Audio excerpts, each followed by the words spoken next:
En 1914, los soldados de las armadas alemanas y británicas creían que su guerra sería una gran confrontación de barcos enormes.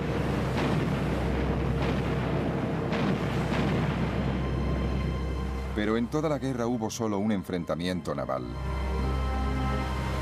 El resto de la guerra naval fue muy distinto de lo que se esperaba. Fue una guerra dominada por una nueva arma, el submarino. Los submarinos eran horribles, muy pequeños y muy vulnerables. Fue una guerra de bloqueos y hundimientos a gran escala, y que antes de la victoria final fue fuente de desengaños y desastres.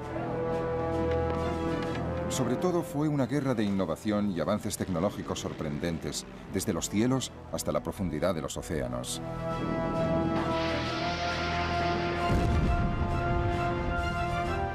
Y ahora, por primera vez, podemos verla tal como ocurrió, en color.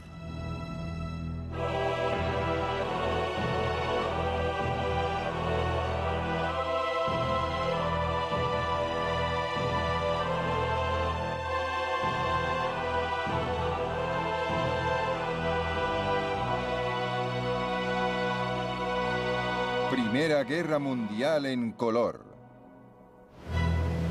Asesinos en el mar.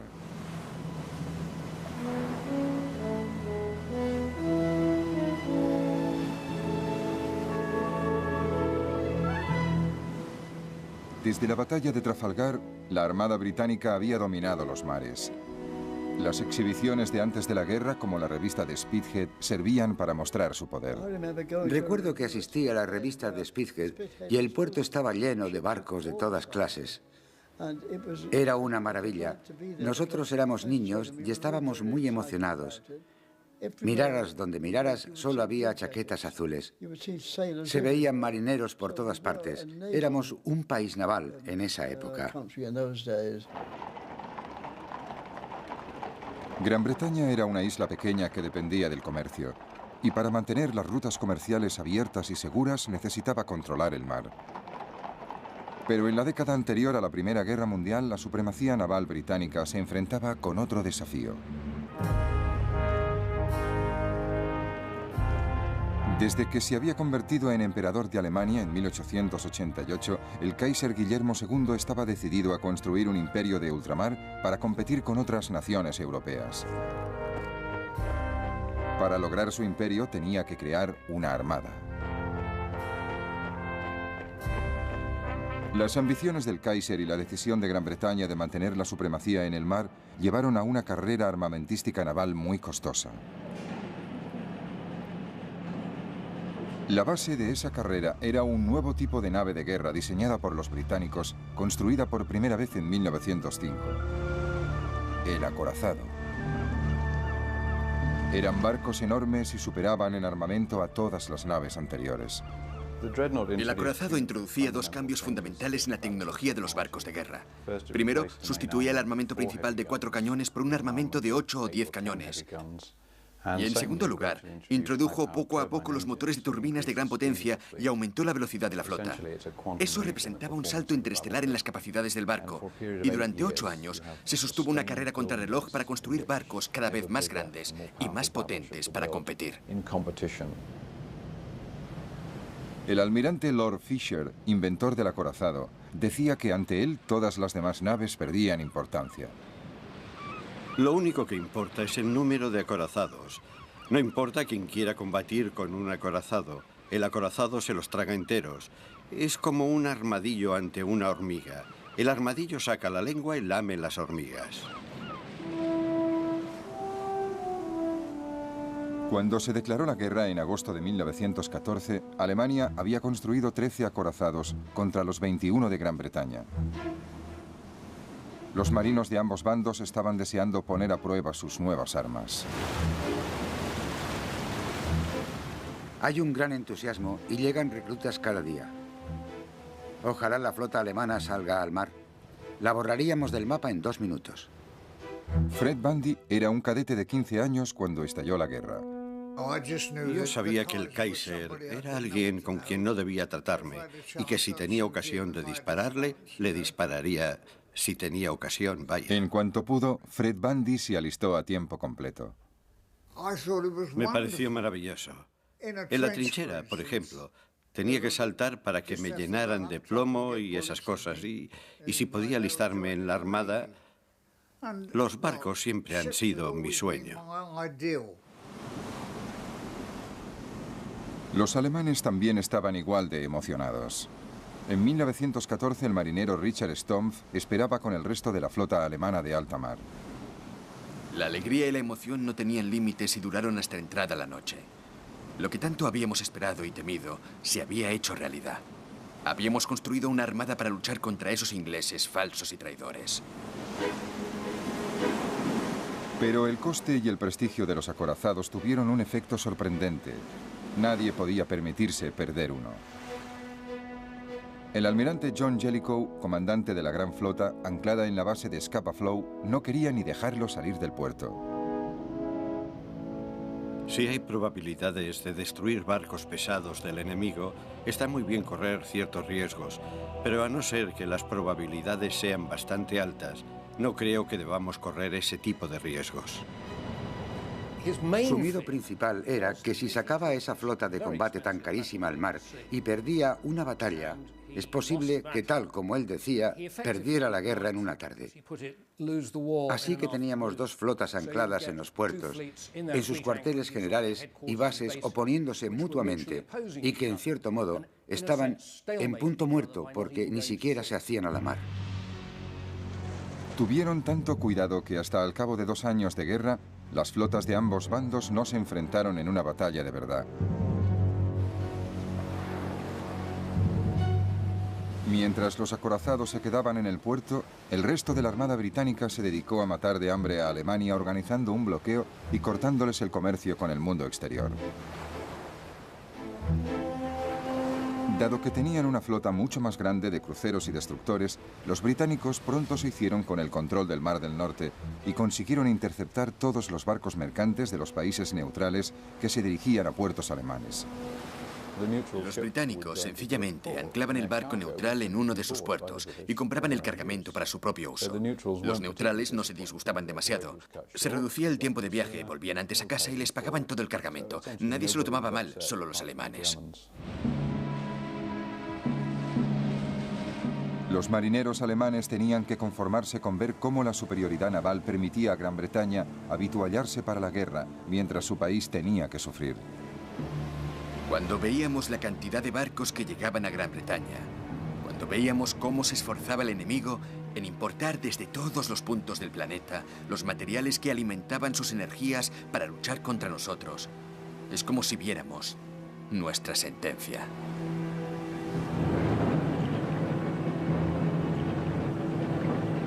Pero llegó un arma que revolucionó la guerra naval, el submarino o subbarco, como lo llamaban los alemanes. Cuando empezó la guerra, la Armada Británica tenía más submarinos que Alemania. La vida a bordo de un submarino era muy distinta que en un gran barco de guerra. Para mí era claustrofóbico, como se diga. No me gustaba. Me gustaba estar en un sitio de donde pudiera salir. No me gustaba estar encerrado y los submarinos eran horribles, muy pequeños y muy vulnerables. Todos eran voluntarios. Se ganaba un chelín extra cada día. Y no había muchos submarinos, así que tampoco querían muchos voluntarios. Pero más adelante sí hubo más y había que llenarlos. A 1 o 2 no les gustó demasiado, pero tenían que ir. Y cuando los veías después estaban encantados. En los submarinos van todos a una, ¿me entiendes? Aunque tú seas el teniente y yo el fogonero, los dos tenemos que colaborar porque si te dan, tienes que saber lo que se ve en un submarino. Los británicos usaban los submarinos para patrullas de apoyo de la flota de superficie. Los submarinos alemanes tenían un propósito completamente distinto. Se convirtieron en cazadores solitarios y dieron a Alemania la única arma naval realmente eficaz de toda la guerra. Los submarinos se quedaban en la superficie casi todo el tiempo que pasaban solos en el océano, ofreciendo momentos de paz y tranquilidad. Después de una cena excelente con pescado fresco ofrecido por nuestros amigos pescadores, nos gustaba subirnos a la torre para disfrutar de la brisa del norte, de la tarde y de un cigarrillo. Los tonos grises y violetas sustituían el brillo de la puesta de sol, pero la luz duraba un poco más. Bajo el agua, cuando el submarino iba en busca de su presa, la vida era muy diferente. La atmósfera bajo el agua era algo indescriptible. Un golpe tremendo de calor me echó hacia atrás. El termómetro marcaba casi 45 grados. Los hombres estaban sobre los motores con la mínima ropa posible. De sus caras agotadas y tensas, sucias de gasolina y de grasa, parecían calaveras. En septiembre de 1914, esta nueva amenaza submarina mostró su potencial de destrucción. 3 naves de combate británicas un poco anticuadas, el Aboukir, el Hawk y el Cressy, fueron hundidas en un solo día por un submarino alemán.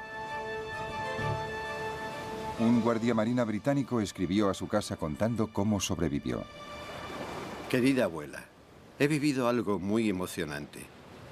Nos ha despertado un choque tremendo y todo el barco ha temblado. El Aboukir se hundió de repente y nos dejamos caer por la borda hasta el agua.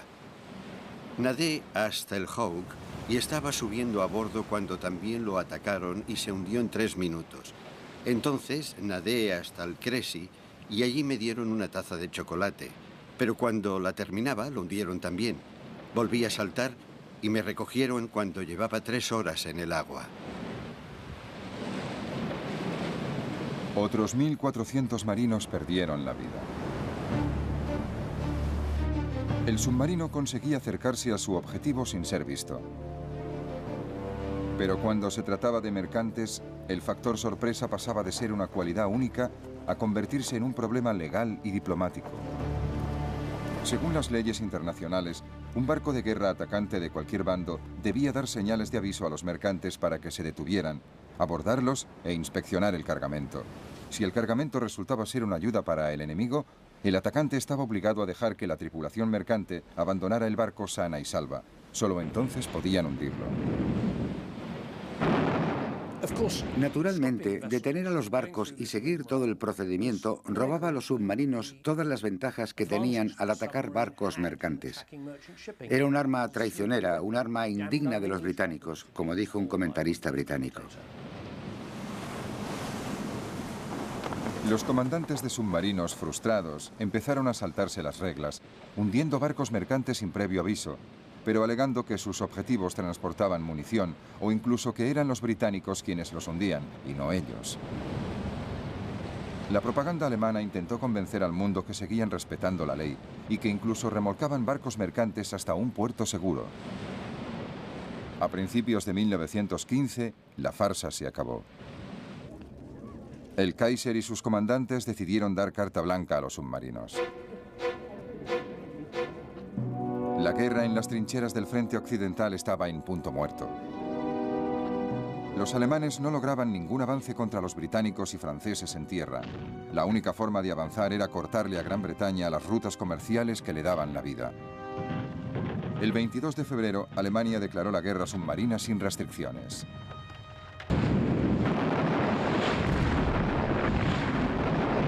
Los submarinos abrirían fuego sin previo aviso contra los barcos mercantes que se dirigieran a puertos aliados.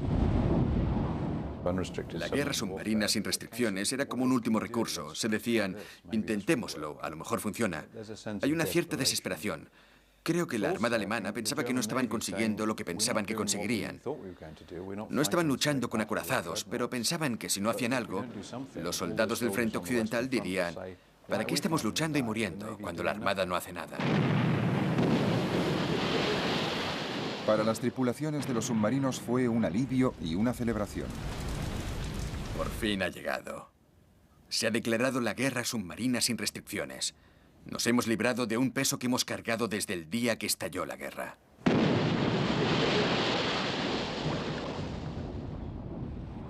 En 3 meses, los submarinos hundieron 115 barcos.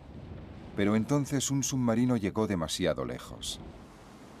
El 7 de mayo de 1915, el crucero de la línea Cunard, el Lusitania, zarpó hacia Gran Bretaña desde los Estados Unidos.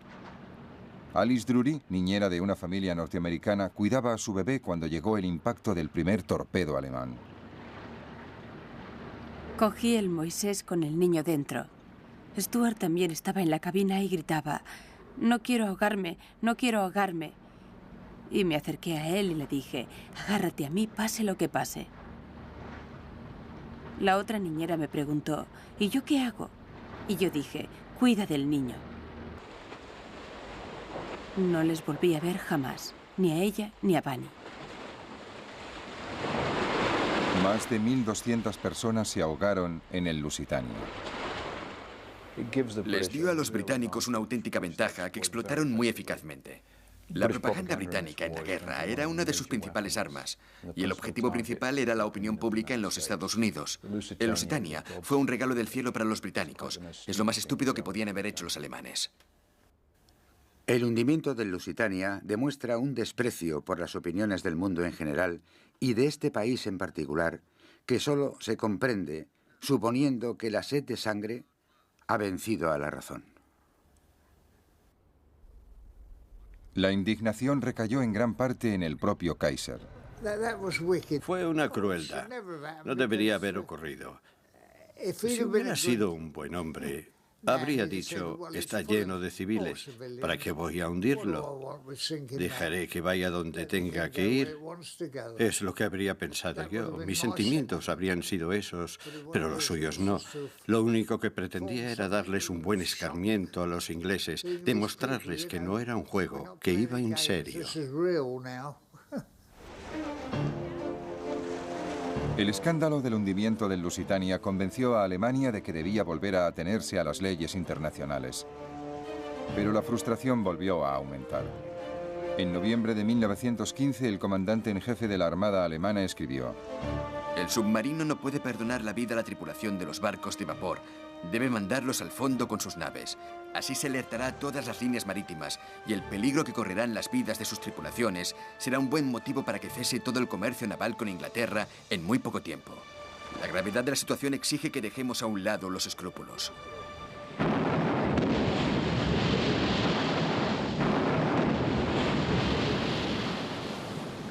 En febrero de 1916 volvió a desatarse la guerra submarina sin restricciones y la indignación también.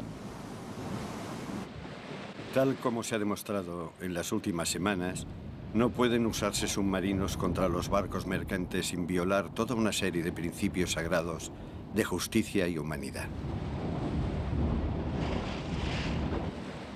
Nuestro comercio estaba sujeto a los ataques de un enemigo invisible. Un torpedo podía hundirles antes de que pudieran enviar una llamada de socorro o intentar escapar. Cruceros de línea, vapores mercantes, barcos de pescadores, hombres, mujeres y niños, todos estaban a merced del enemigo invisible. En la primavera de 1916, temiendo que los Estados Unidos se vieran provocados y entraran en la guerra, Alemania dio por acabada su segunda campaña de guerra submarina sin restricciones, durante la cual sus submarinos habían hundido 212 barcos. El bloqueo británico y los submarinos alemanes dominaban la guerra en el Atlántico y en el Mar del Norte. Pero la Armada Británica también participaba en otra campaña muy distinta y desastrosa, a 2.400 kilómetros hacia el este.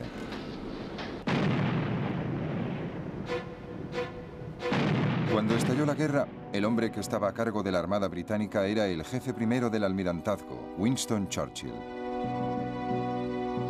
Al ver que la guerra de trincheras en el frente occidental no iba a ninguna parte, Churchill creyó que la Armada ofrecía otra vía para ganar la guerra. Su plan era atacar al aliado de Alemania, Turquía. Winston Churchill decidió que un ataque sobre Turquía a través del estrecho de los Dardanelos obligaría a Turquía a retirarse de la guerra, permitiría a Gran Bretaña suministrar armas a Rusia y ayudaría a vencer a Alemania quitándole a sus aliados. El objetivo era emprender una gran maniobra estratégica para ganar la guerra atacando en otro punto. En febrero de 1915, los barcos británicos y franceses empezaron a bombardear las fortalezas turcas que defendían los Dardanelos.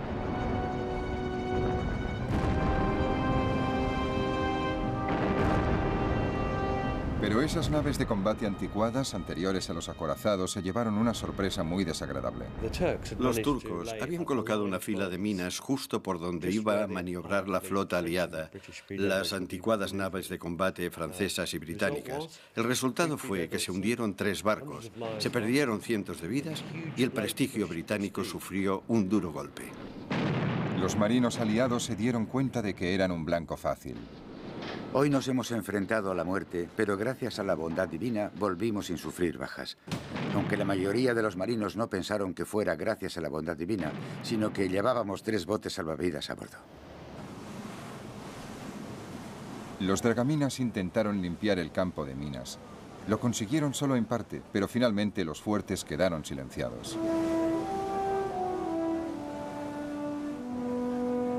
El 25 de abril, un grupo de soldados británicos, franceses, australianos y neozelandeses, conocido como ANZAC, desembarcó en la península de Galípoli. Tengo una gran sensación de miedo y de inseguridad. He comprendido que muchos de los soldados que van a bordo de estos barcos se dirigen a una muerte segura. Me imaginé a cientos de ellos abatidos antes de alcanzar la costa, y luego segados mucho antes de llegar a salir de las playas y alcanzar las posiciones turcas. Los turcos eran unos defensores excelentes y muy bien dirigidos. Tanto los oficiales turcos como los alemanes eran soberbios. Los británicos, la campaña aliada, los franceses también habían mandado muchos hombres. Los franceses, los británicos, los ANZAC, no tenían ninguna posibilidad.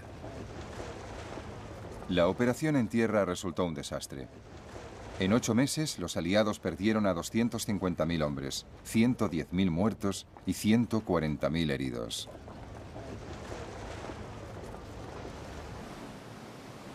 En enero de 1916 se evacuó a las tropas. Churchill se vio obligado a abandonar su cargo. Después del fracaso de la ofensiva de Galípoli, Gran Bretaña y sus aliados no volvieron a intentar ninguna otra gran ofensiva marítima en toda la guerra. Fue la última gran operación anfibia. Eso significa que la lucha se centró en el continente europeo y que todos los combates se libraron en tierra. A diferencia del ejército, parecía que la marina tendría una guerra tranquila. Vigilancias, bloqueos y los detalles de la vida a bordo. No podían traer bastante agua para que se bañaran todos, así que no pudimos bañarnos. Teníamos un barreño de agua y nos la echábamos por encima como los pájaros. Pero los oficiales sí se bañaban y el comandante les ponía una marca negra para que los oficiales jóvenes no se bañaran demasiado. La monótona rutina diaria de guardia, descanso, otra guardia y el único consuelo, el más habitual. Teníamos un corneta que destilaba licores y nosotros íbamos y llenábamos la petaca de ron. Nos pasamos toda la Primera Guerra Mundial tomando ron. Luego cenábamos y había que limpiarlo todo, pero estaba todo sucio y pegajoso. Os digo una cosa. En todos los barcos, hasta en los de combate, había cucarachas y esas cosas. Así que vivías con las cucarachas y para mí, que ellas llevaban una vida más pura que nosotros.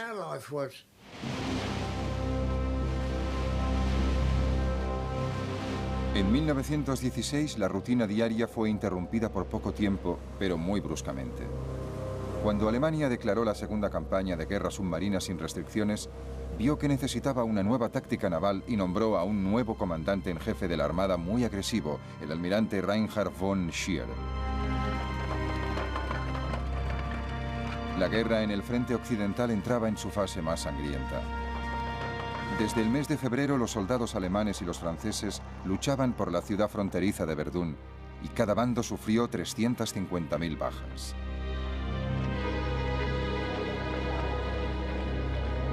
Los comandantes navales alemanes comprendían que no podían quedarse sentados viendo cómo masacraban a sus soldados. Tenían que hacer algo. Al almirante von Scheer se le ocurrió un plan para tender una emboscada y destruir parte de la gran flota británica. Usando sobre todo documentos gráficos de ejercicios navales, es posible reconstruir lo sucedido. La idea de von Scheer era enviar cruceros de combate alemanes desde los puertos de Kiel y Wilhelmshaven para que patrullaran en las costas noruegas y tentaran a la flota de cruceros de combate británicos del almirante Sir David Beatty a salir de su base en Rosyth. Entonces, von Scheer enviaría a los acorazados alemanes a destruirlos antes de que llegara el grueso de la flota británica de Sir John Jellicoe desde Scapa Flow. Pero Jellicoe, gracias a una señal de radio interceptada, dedujo que los alemanes preparaban algún truco y decidió anticiparse a ellos sacando el grueso de la flota a alta mar. En Scapa Flow, los marineros se preparaban para la batalla que llevaban 2 años esperando. Las chimeneas silbaron una señal trascendental. Si hablaran, dirían: calentad las calderas y avisad cuando estéis listos para avanzar. Todo el mundo parecía tener el presentimiento de que había llegado la hora. El ambiente estaba cargado de expectación y de emoción reprimida, y tanto oficiales como soldados se afanaban en prepararse para salir a alta mar. Esa misma noche, la flota de Beatty zarpó desde Rosyth. Cariño, imagínate si puedes una noche preciosa, aunque sin estrellas, y 12 grandes naves humeando, saliendo al mar, sin luces visibles y sin que se oiga otro ruido que el susurro de las olas. Los submarinos alemanes que montaban guardia no se dieron cuenta de que toda la flota británica se había hecho a la mar. Von Scheer siguió con su plan. El 31 de mayo de 1916, el grueso de la flota alemana se hizo a la mar. El sol se levantó magnífico, cubrió el mar con sus rayos dorados y pronto nos mostró la imagen de toda nuestra flota avanzando para enfrentarse al enemigo, que siempre es una visión maravillosa. Las dos flotas se dirigían una contra la otra en el Mar del Norte. A mediodía, uno de los comandantes de Beatty vio a los alemanes. Urgente. 2 cruceros, probablemente enemigos, en dirección sur-sureste. Luego los alemanes avistaron a los británicos. De repente vi unos cuantos barcos grandes, unos monstruos negros, 6 gigantes humeando en columna de a 2. Las dos flotas se enfrentaron a una velocidad combinada de 80 kilómetros por hora. Estaba todo lleno de polvo y de humo y hacía más calor que en un horno. Por fin íbamos a machacar a los cabezas cuadradas después de 2 años de esperar y observar. La batalla de Jutlandia había empezado.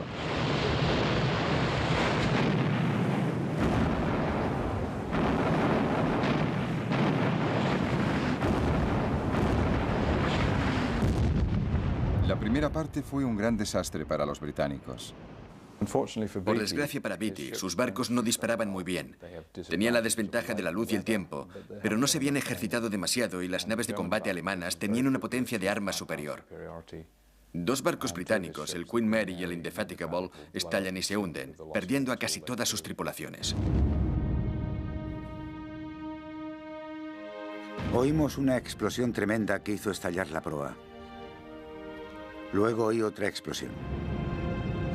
Me hundí a bastante profundidad y cuando volví a la superficie solo vi restos y petróleo flotando en la superficie.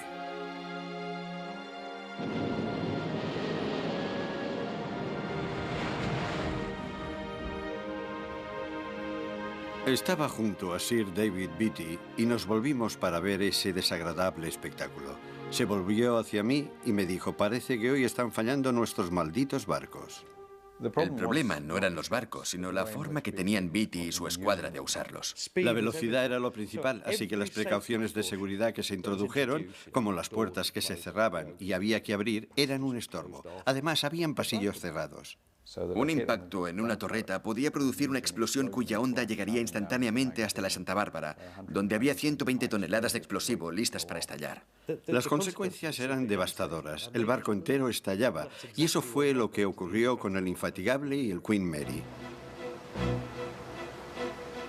Con sus barcos dañados, Beatty se dirigió hacia el norte para encontrarse con la flota de Jellicoe. Von Scheer lo persiguió. Al cabo de pocas horas, los alemanes se encontraron frente a frente con el grueso de la flota británica. Es un momento trascendental en la vida de cualquiera. Recuerdo que pensé para mí, hemos perdido mucho y más que vamos a perder, pero no nos importa perder lo que haga falta mientras se enfrenten las dos flotas. Y allí empezó la batalla de Jutlandia.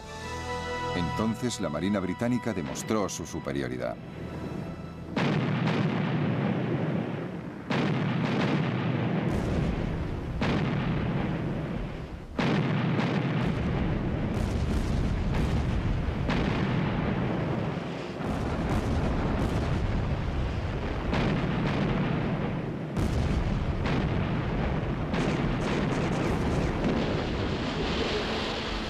Los alemanes perdieron un acorazado, 4 cruceros ligeros y 5 destructores. Pero los británicos también perdieron otro crucero de combate, el Invincible. De casi 1000 hombres a bordo, solo 6 sobrevivieron. La tripulación de otro barco cercano, el Indomitable, vio cómo se hundía. Los jóvenes oficiales del Indomitable teníamos negros presentimientos desde el día en que zarpamos. Los suboficiales del Invincible subieron a bordo y tuvimos una noche de alegría y diversión. Y ahora, todos duermen en el fondo del mar.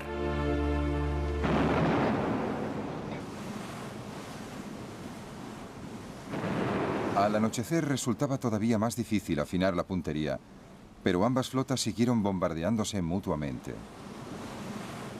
La noche fue quizás más extraña y espantosa que el día. De vez en cuando se oía una explosión tremenda y se levantaban grandes llamaradas de 30 metros de altura.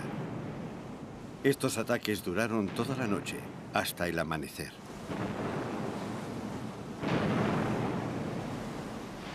En la oscuridad, la flota alemana huyó hacia su país y escapó sin ser vista. El 1 de junio por la mañana, los alemanes se acercaban a los puertos seguros de Kiel y Wilhelmshaven. Volvimos a puerto y nos dieron café caliente y comida. Como muchos de mis compañeros, no los quise. Nos tumbamos en el suelo en un rincón del barco. Nos daba lo mismo donde estábamos. Nos pusimos a dormir. Hacía 2 días que no dormíamos. Jutland es una de las batallas más controvertidas de todos los tiempos. Todo el mundo dice que ganó. El Kaiser al día siguiente dijo, la magia de Trafalgar se ha roto, hemos vencido a los británicos. Von Scheer en su informe oficial dijo, no debemos volver a intentarlo, nos borrarían del mapa. Y esa era la verdad. Los alemanes sabían que podían darse por contentos al volver a casa con casi todos los barcos y casi todos los marinos. Igual que los alemanes, los británicos presentaron la batalla de Jutlandia como una gran victoria naval. Pero Jellicoe sabía que sus pérdidas habían sido bastante más graves que las alemanas, tanto en barcos como en vidas. Sin embargo, aún controlaba el Mar del Norte. Para la Marina alemana fue como volver a la casilla de salida. En el frente occidental se mantenía el equilibrio de fuerzas. Los británicos habían lanzado su ofensiva en el Somme con 600.000 bajas. Pero el Somme había costado también mucha sangre alemana. La Marina alemana, con su flota de superficie metida en el puerto, solo podía ayudar a la infantería volviendo a la guerra submarina sin restricciones. En febrero de 1917 se tomó la decisión fatal.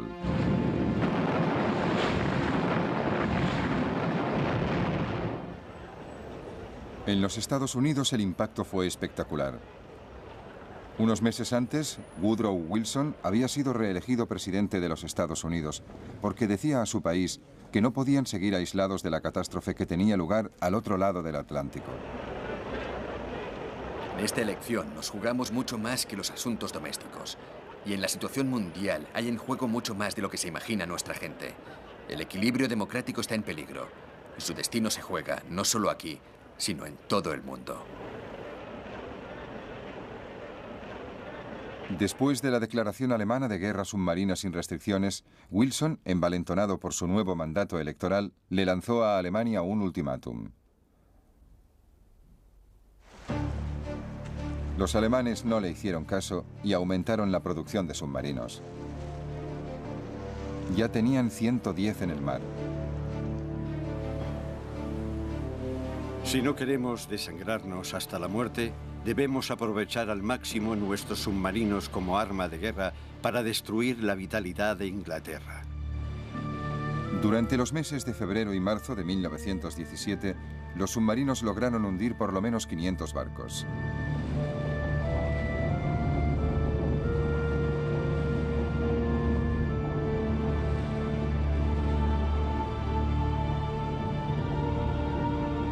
El número de barcos mercantes neutrales que llegaban a los puertos británicos y aliados se redujo en un 75%.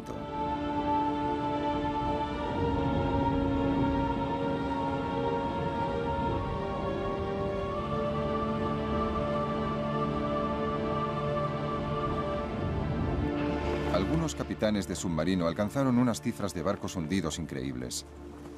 Cuando volvían al puerto después de sus incursiones, se convertían en héroes nacionales, como los ases del aire de la guerra.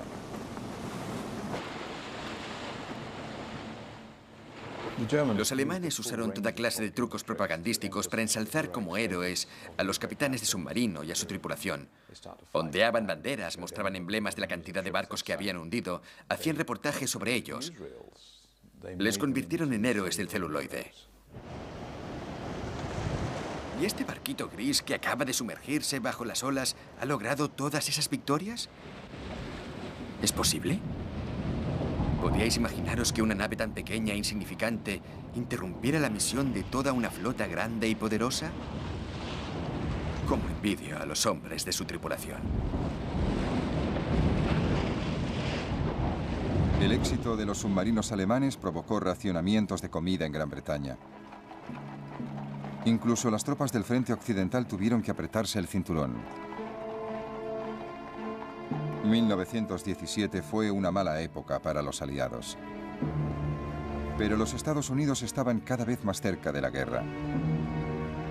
La guerra submarina de los alemanes contra el comercio es una guerra contra toda la humanidad. Es una guerra contra todos los países. Debemos defender la democracia en todo el mundo. El 6 de abril, los Estados Unidos por fin declararon la guerra a Alemania. Los británicos recibieron a sus aliados con los brazos abiertos. No se les tenía por extranjeros. No había envidias ni impaciencia al recibir órdenes de un almirante extranjero. Tenían una sola idea: hacer todo lo posible por la causa común, y en consecuencia resultaron una ayuda muy valiosa para el bando aliado. Pero incluso con los norteamericanos a bordo, los aliados seguían sin encontrar la manera de derrotar a los submarinos.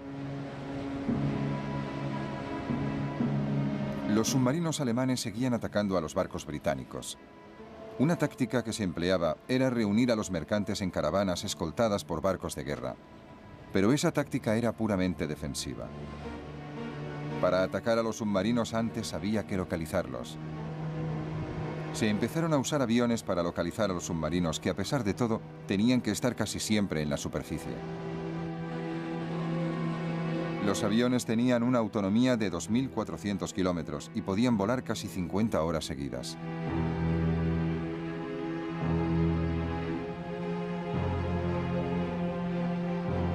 Los barcos volantes y los hidroaviones iban armados con torpedos, bombas y ametralladoras para atacar a los submarinos que encontraran en la superficie.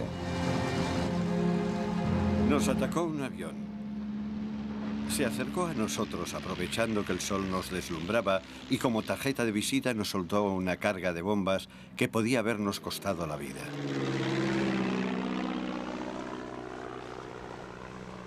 Para encontrar a los submarinos bajo el mar, los aliados usaban una nueva técnica: el hidrófono. Era un micrófono que se colocaba bajo el agua y detectaba el sonido de los motores eléctricos de un submarino. Entonces se podía calcular a qué profundidad se escondía. Luego se ponía en juego otra arma nueva: las cargas de profundidad, que eran minas lanzadas desde los barcos y reguladas para que estallaran a una profundidad determinada. Una carga de profundidad estalló con un ruido tremendo. Perdimos las esperanzas a medida que aumentaba el riesgo de morir aplastados o volados en pedazos. Seguimos trabajando aunque fuera para distraernos del inminente destino que nos esperaba en el fondo del mar.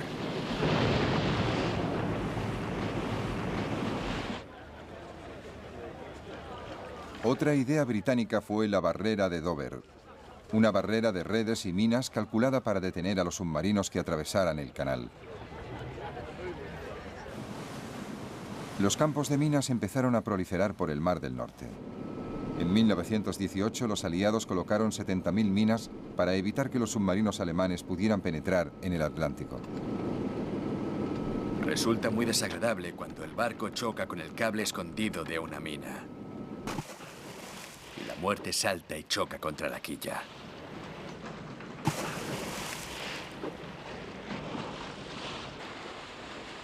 Dragar minas era una misión muy peligrosa. De vez en cuando los submarinos conseguían colocar minas cerca de los puertos británicos. Una vez recuperadas podían desactivarse individualmente.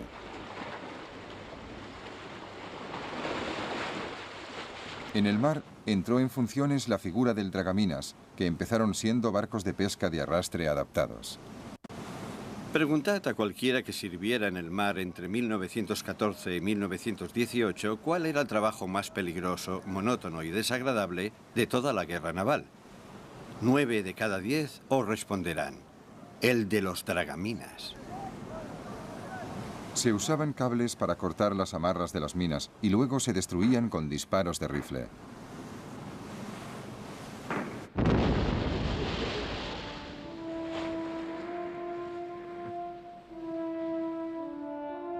Un invento ingenioso era el cebo para submarinos o nave camuflada.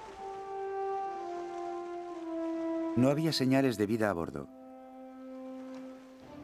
Salimos a la superficie. De repente el barco volvió a la vida. Se abrieron las portillas escondidas. Los artilleros se pusieron al cañón de proa, descubrieron otros cañones y nos lanzaron una lluvia de fuego devastadora. Por fin, los británicos intentaron cerrar los puertos de submarinos de la costa belga.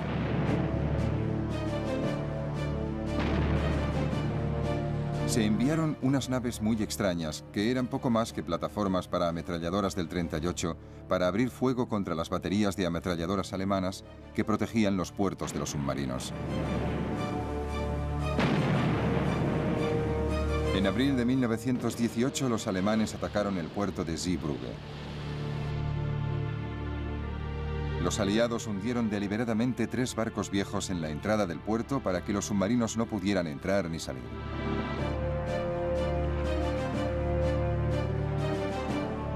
Durante la operación, el crucero británico Vindictive quedó muy dañado y tuvo suerte al poder volver a Inglaterra.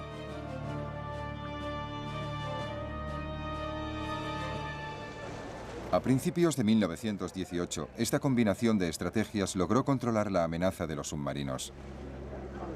Las tropas norteamericanas podían llegar sanas y salvas por el Atlántico hasta Europa. La victoria era inevitable por una simple cuestión de números. Pero los británicos también habían vencido la batalla del bloqueo, en parte por su disposición a aceptar el racionamiento. La carne, la mantequilla y la margarina se convirtieron en lujos, y las patatas eran la dieta diaria.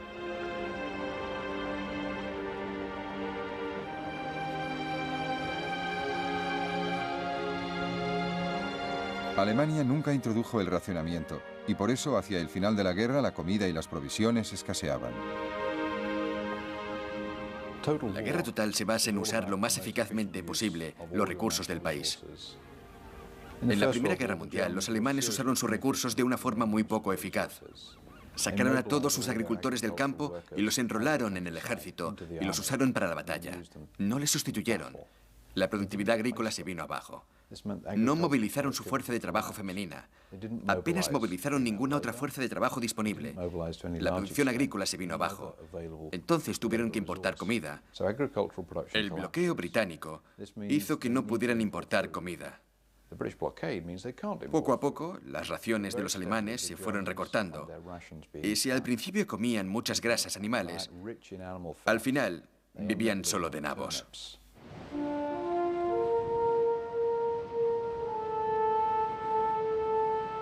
La guerra naval había empezado con la carrera de los acorazados y hacia el final la flota de navíos británicos y norteamericanos parecían simbolizar la victoria aliada en el mar. Pero ese no fue el verdadero conflicto naval. Las naves de combates enormes eran en cierto modo las descendientes de la época de Nelson, como la idea de lanzar una cantidad enorme de metal a gran distancia y destruir al enemigo. Durante la Primera Guerra Mundial, ese concepto de grandes flotas nacionales que se enfrentan y luchan y deciden el resultado de la guerra se demostró totalmente equivocado. La guerra había cambiado. La nobleza y la elegancia habían cambiado. Ahora lo que importaba era la logística, la supervivencia, la protección del comercio y la derrota del enemigo. Los acorazados todavía sufrieron una ironía final. El 10 de junio de 1918, el acorazado estrella de la Marina austríaca, el Sven-Isván, zarpó hacia el Adriático. Inmediatamente fue tocado por 2 torpedos italianos. Tardó solo 3 horas y media en hundirse. Lo más sorprendente es que murieron solo 89 hombres. Pero la derrota de la gran nave de guerra fue evidente para todos.